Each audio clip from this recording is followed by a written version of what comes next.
Today the Roman James family are filming at St Leonard's Road, a 3-bedroom bay-fronted semi-detached house just a stone throw away from Lawson's Field.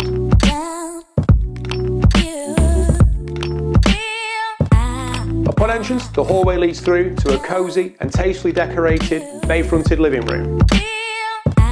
We absolutely love this open plan kitchen dining area. It's perfect for having friends and family around and making time for a break. A double glazed bay window provides space for a dining table with 2 chairs. Vendors have chosen to pick out the fireplace, creating a log feature with stone hearth.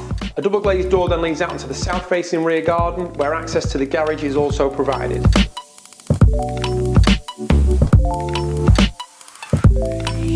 The position of this property has to be one of the main reasons to buy this home, as the view from the bay window overlooks Stanley Park.